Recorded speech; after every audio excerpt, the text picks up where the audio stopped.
Instagram account अभिव्यक्ती स्वातंत्र्याची गळचेपी आणि या गळचेपीचा निषेध करण्यासाठी आम्ही या 10-15 दिवसात तुमच्या विचाराची वाट पाहू, नसता मुंबईला धडकू. मात्र आम्ही त्या ठिकाणी धडकणं म्हणजे अभिव्यक्ती स्वातंत्र्याची जी गदा आहे खऱ्या अर्थानं क्रांतीचा उद्रेक होईल. मला आणि माझ्यावर प्रेम करणारा जो वर्ग असेल, आम्ही किती येऊ, कसे येऊ याचा विचार तुम्हाला करता येणार नाही. या 15 दिवसामध्ये तुमचा निर्णय आम्हाला कळणं गरजेचं आहे, नसता फक्त तुम्ही आम्हाला अटक करू शकता, त्यापेक्षा वेगळं काही नाही. धन्यवाद. कांगणे सरांचं जे अकाउंट बंद केलं हे सरळ सरळ संविधानाने दिलेल्या अभिव्यक्ती स्वातंत्र्याची गळचेपी आहे. चूक काहीच नव्हती. ज्या कंटेंट बद्दल तुम्हाला प्रॉब्लेम होता ते कंटेंट तुम्ही रिमूव्ह केल्यानंतर अकाउंट बॅन करण्यासाठी सेपरेट स्ट्राईक मारली. गव्हर्नमेंट ऑफ इंडियाने नोटीस दिली. नेमकं तुम्हाला करायचं काय आहे? तुम्हाला 15 दिवसाचा वेळ आहे. मी हा सरकारला इशारा देतोय. आमच्यावरती प्रेम करणारी पण आमची माणसं आहेत. या महाराष्ट्रामध्ये विचार रुजवत असताना असंख्य नाही लाखो लोक आमच्यासोबत जोडल्या गेलेली आहेत. त्यांचा उद्रेक तुम्हाला पाहायचा नसेल तर कांगणे सरांसोबत जो अन्याय तुम्ही केलाय त्या अन्यायावरती मात करून त्यांचं अकाउंट त्यांना परत द्या. तुम्हाला आतापर्यंत खूप मेल केले, त्याचा एकाचाही रिप्लाय आतापर्यंत आलेला नाहीये. तुमच्याकडे 15 दिवसाचा वेळ आहे. 15 दिवस तुमच्यासाठी आहेत. 16व्या दिवशी आम्ही मुंबईमध्ये असू, डायरेक्ट मंत्रालयावरती आमचा आक्रोश मोर्चा घेऊन येऊ. तुम्ही जी अभिव्यक्ती स्वातंत्र्याची गळचेपी करायला निघालायत त्याचा जाब विचारण्यासाठी लवकरच येतोय मंत्रालयावरती. 15 दिवसात निर्णय घ्या, नाहीतर नव्या क्रांतीच्या उदयासाठी तयार राहा. तर मंडळी, ह्या आहेत कांगणे सर.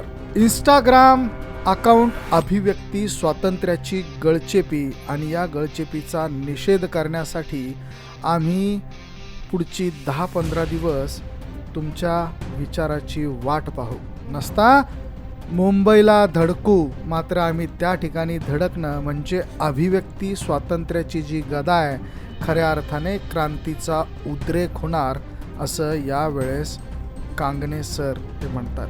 म्हणजे काही दिवसांपूर्वी कांगणे सर यांच्या इंस्टाग्राम अकाउंटचा हा प्रकार सध्या महाराष्ट्रभर गाजतो आहे. त्यांचं इंस्टाग्राम अकाउंट हे टर्मिनेट करण्यात आलेलं आहे आणि त्यामुळे अभिव्यक्ती स्वातंत्र्यावर गदा आणण्याचा प्रयत्न हा केला जात असल्याचं या ठिकाणी म्हटलं जात आहे.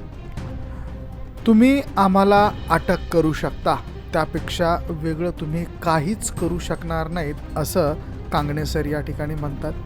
आणि त्यानंतर रविराज साबळे हे देखील बोलते झालेले आहेत. त्यांचंही म्हणणं असं आहे की कांगणे सरांचं जे अकाउंट बंद केलं गेलं आहे ही सरळ सरळ संविधानाने दिलेल्या अभिव्यक्ती स्वातंत्र्याची गळचेपी आहे.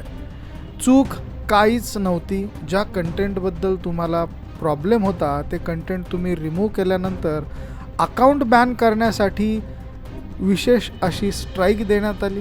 गव्हर्नमेंट ऑफ इंडियाने नोटीस दिली. नेमकं तुम्हाला करायचं काय आहे? तुम्हाला 15 दिवसाचा वेळ आहे. मी या सरकारला इशारा देतोय की आमच्यावरती प्रेम करणारे पण आमचे माणसं या महाराष्ट्रामध्ये त्यांचे विचार हे रुजवत असताना असंख्य नाही तर लाखो लोक आमच्यासोबत जोडले गेलेले आहेत आणि त्यांचा हा उद्रेक तुम्हाला पाहायचा नसेल तर कांगणे सरांसोबत जो अन्याय तुम्ही केला आहे तो त्यावरती मात करून त्यांचं अकाउंट त्यांना परत द्या. तुम्हाला आतापर्यंत खूप मेल केलेले आहेत, त्याचा एकाचाही रिप्लाय तुम्ही दिलेला नाही, असं यावेळेस रविराज साबळे यांनी म्हटलं. तर मंडळी, याबद्दल तुम्हाला काय वाटतं? तुमच्या प्रतिक्रिया आणि तुमच्या कमेंट अवश्य नोंद करा. व्हिडिओ आवडला असेल तर शेअर जरूर करा. धन्यवाद.